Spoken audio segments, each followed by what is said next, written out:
Hello everyone, and thank you for joining us for today's presentation as part of the Industry Insight webinar series. The topic this time is real-world zero-day threat detection and response. Speaking today will be Mark Sangster, President and Security Strategist for eSentire.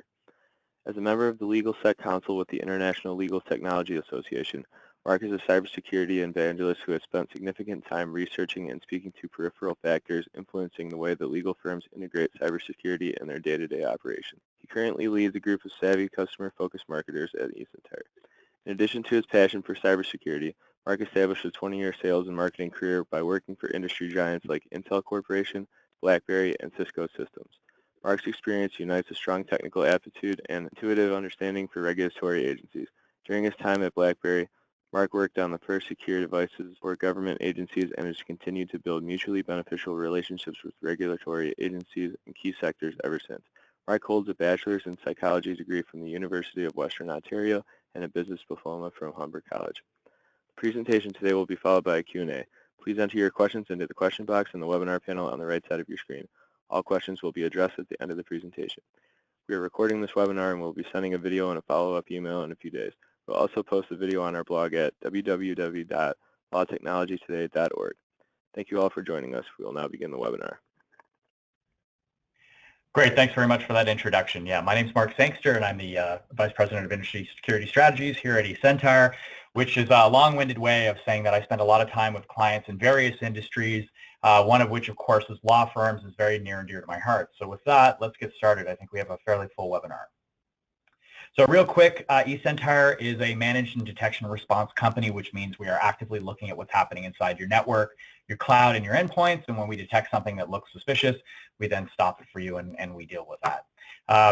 We have about $5.4 trillion in assets under protection. So if you look at that, that would put us up in the top 5 of the GDP of the globe. And we service various industries, as I said, financial, legal, biopharma, healthcare, and so on. And while they're all different, they all have a couple of common factors. And the first one is, whether they believe it or not, they actually have assets that somebody does want to steal and to monetize. The second thing is, because of the nature of their business, they tend to be very averse to any kind of reputational damage or harm. And then, of course, the third thing is, generally these firms tend to be sort of mid-market type of or small to medium businesses, which means that they don't necessarily have the wherewithals of the giant banks and insurance companies in the Fortune 500. And they're not necessarily in a position to be able to adequately defend themselves. And that's not to say that they don't have talented people and good skills and pick the right sort of technology and processes in place. The reality is, we're in an ever-changing threat landscape that is constantly evading the technology that we put in place, which makes it tricky to protect the assets and meet your professional conduct regulations around the protection of your client's confidential information. So as I said, law firms are a target, as are many other similar and related industries, and often law firms work in those industries, and I'll talk about that in a second. And who's targeting them? I'm going to put them in 3 broad buckets. There's the criminals, so that's your smash and grab, who's just trying to do a real quick wire transfer fraud. There's the organized criminals who may actually target a specific segment, and I'll show you an example of that in a minute. Of course, there's the big guys, the hacktivists in the nation states, and all these sorts of things that we love to read about in the headlines, but generally we see them a lot less. And the third category, of course, is insiders. And insiders really breaks down into 3. It's the people who, through either goodwill and trying to do a great job for you, make a mistake. It's the people who, perhaps malicious intent, and I've got an example of that as well. And it's also your third-party service providers and vendors. And third-party vendors are becoming more and more of a focus. If you look at any regulatory board, particularly in new states that are opening up and following the footsteps of New York and the financial services group that has created their new cybersecurity regulations, which are affect cross-industry. So they're not very specific to the SEC. If you're doing stock trading, or FINRA or SIFMA, if you're in banking and insurance, it actually covers anything. It's a much wider scope. And then law firms play in all those spaces. So last year, I think there were a couple of watershed moments, and for reasons that I think that I see differently than the press would sort of carry it. The first one was, of course, Mossack Fonseca, and we can talk about insiders and selling content and so on, but I'm going to skip over that. When we refer to Panama Papers, I think what was important here is they worked in business registration and tax work, which to me sounds fairly benign, if not a touch dull.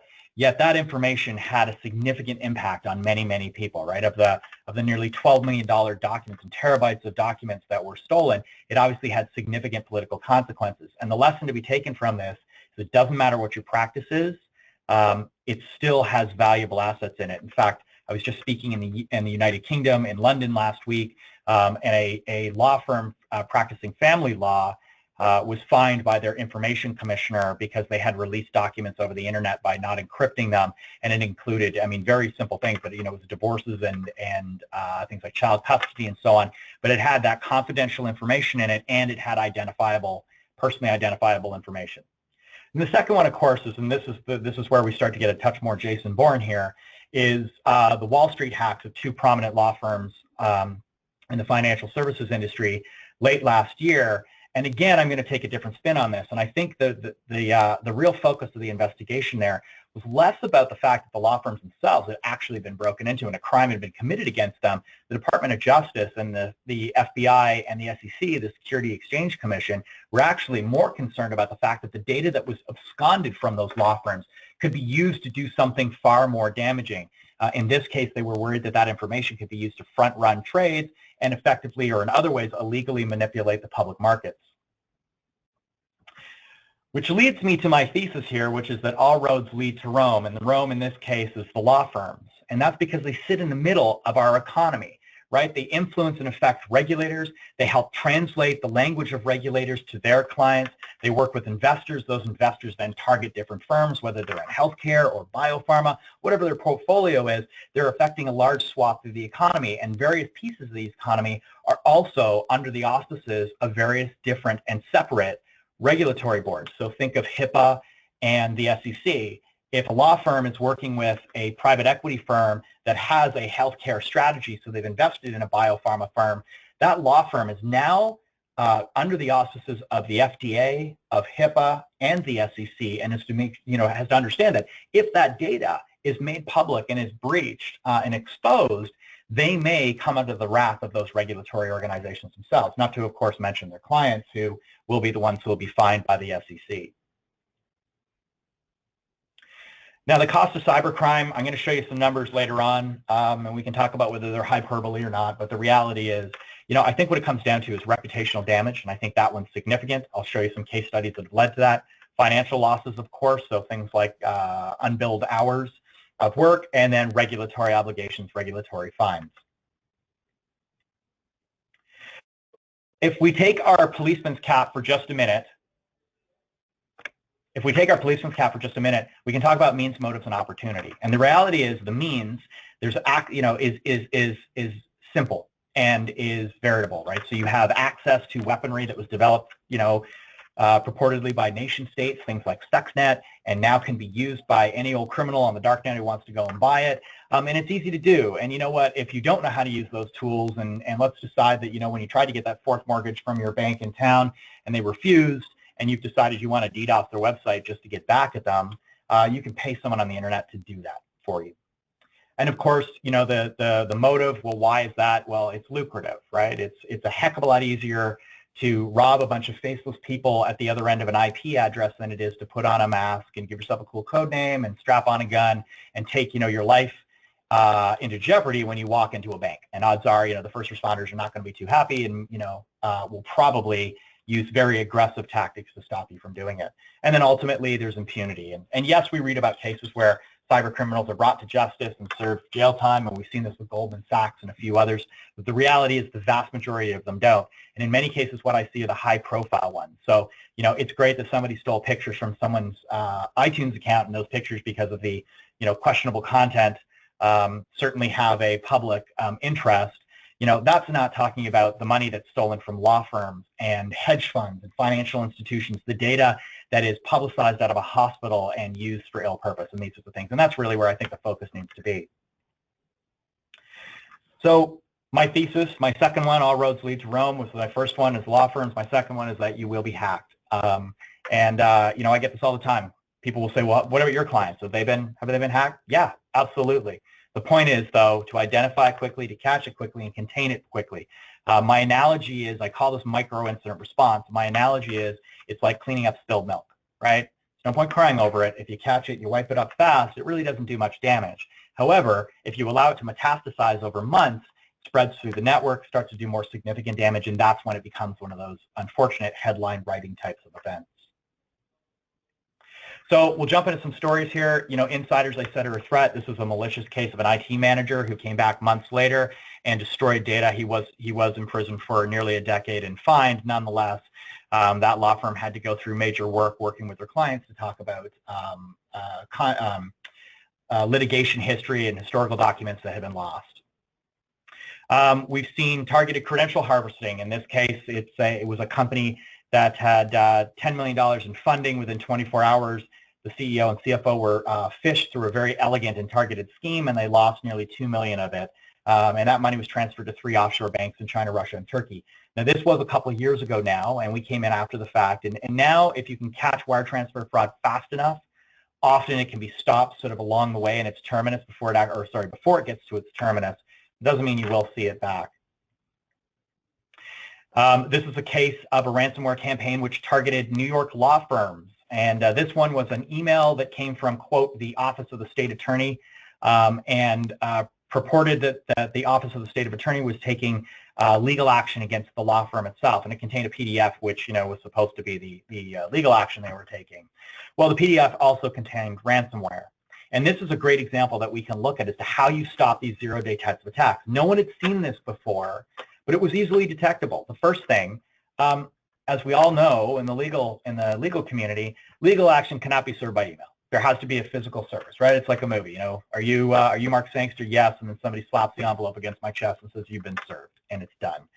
It was also sent from an Outlook.com email account and not a government account. It's signed, right? A whole bunch of stuff in there. If you pay attention, you would have caught.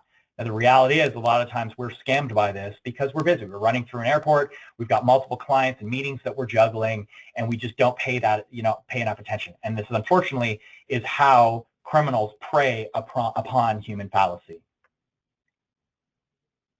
Now, I'll give you a couple of examples of some ransomware and zero-day attacks that hadn't been seen. In this case, this one was over in 45 minutes, and this is why it's important to be able to quickly identify, detect, and contain an attack. This was a new strain of ransomware, so it's a zero-day. Nobody's seen it. Your antivirus isn't going to catch it. Your firewall's not going to stop it. It made several attempts initially in known containers, like we've seen this before, and all these automated technologies that I just referred to stopped it, and that was great. They kept morphing it and mutating it until they found a version that nobody had seen before and got through those defenses. It was a form of TeslaCrypt. It beaconed out. It got its keys and how, you know, ransomware works. It basically locks all of your files with an encryption key, and you have to pay to get the key to unlock it. When we caught this, within about 45 minutes, we had isolated the one machine. I think there's some technical jargon in here like host and so on, but we effectively blocked it. We worked with the client to clean their system. Now, while this was happening, so that was my spilled milk example. Now I'm going to talk about something far worse. A similar firm down the street literally was attacked and hit by the exact same strain, and we came in after the fact. On day one, it affected 15 attorneys and about almost a terabyte worth of data, and it took almost 2 days to recover. Unfortunately, it went for most of a business day before it was actually detected. They brought us in, we explained what happened to them, and they said, okay, great, thanks very much. No, we don't want to do anything more, move on. About a week later, their second site was hit. Same results, right? Large handful of attorneys were affected, and it took 2 days to recover. About a week later, third site was hit. And at that point, they cried uncle and brought us back in. In the end, they admitted to us that they had lost about $500,000 in billable hours that they had to confess to the clients. And this is because of two factors. One, the first one was obviously it caused massive delays, and the clients were wondering what was going on. But more importantly, it had affected an active case.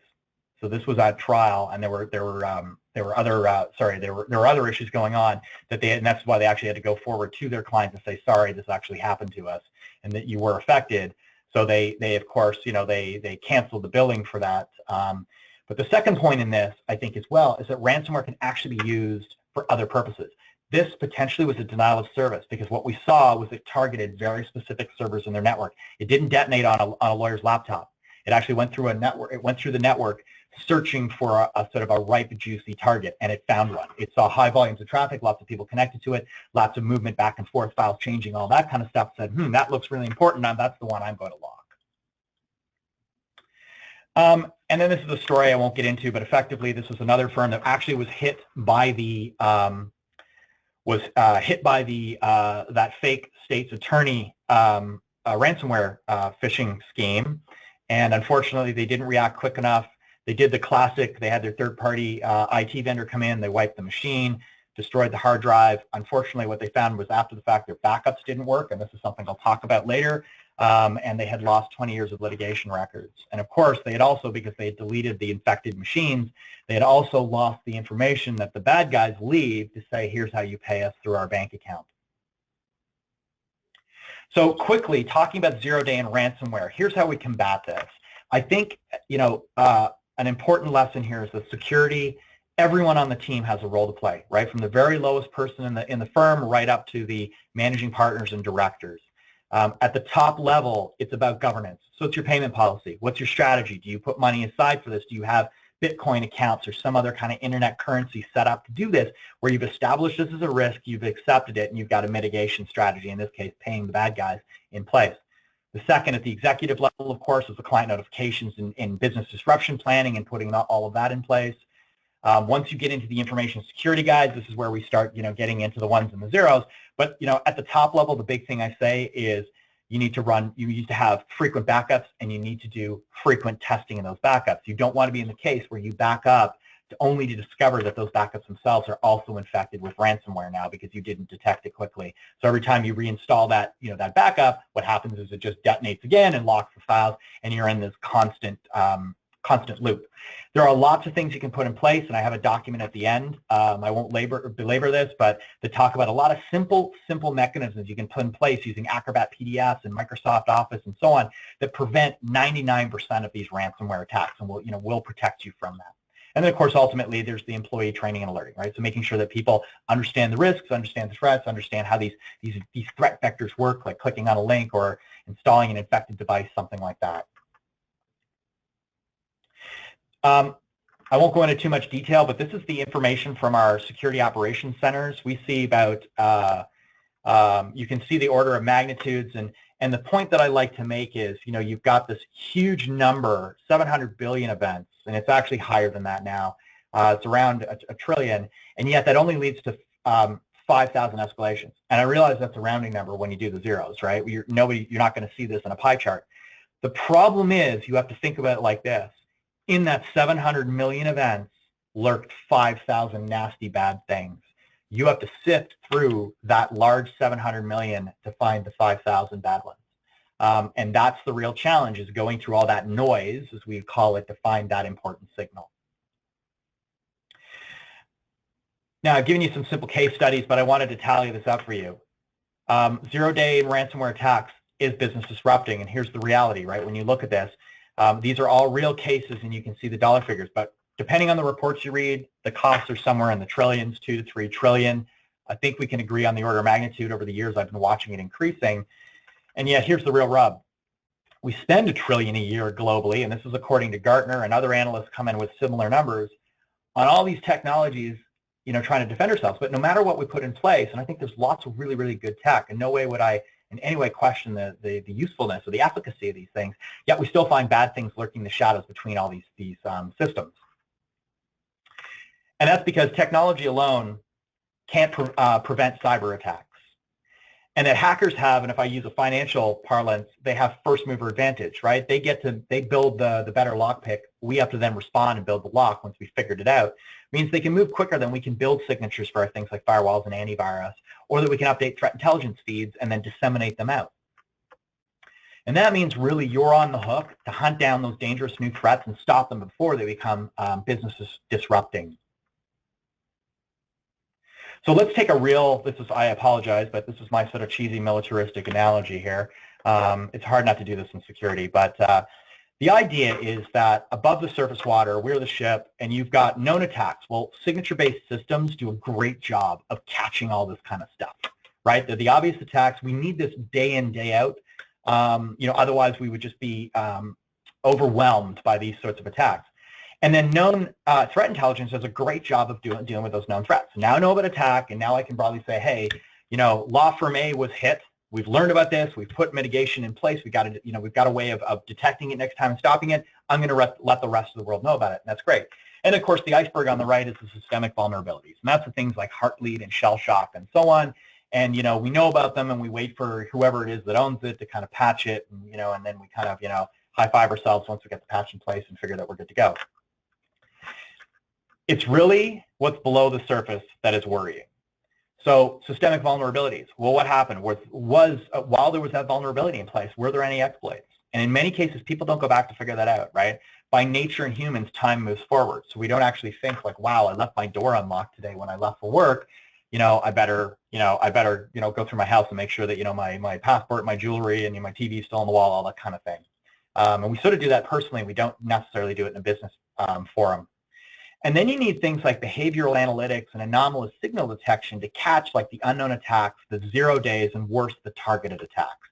And as I said earlier, what I do see with targeted attacks is that the bad guys, once they hone their skills, once they figure out, okay, law firms have valuable assets I can steal, turns out, they're reasonably easy prey.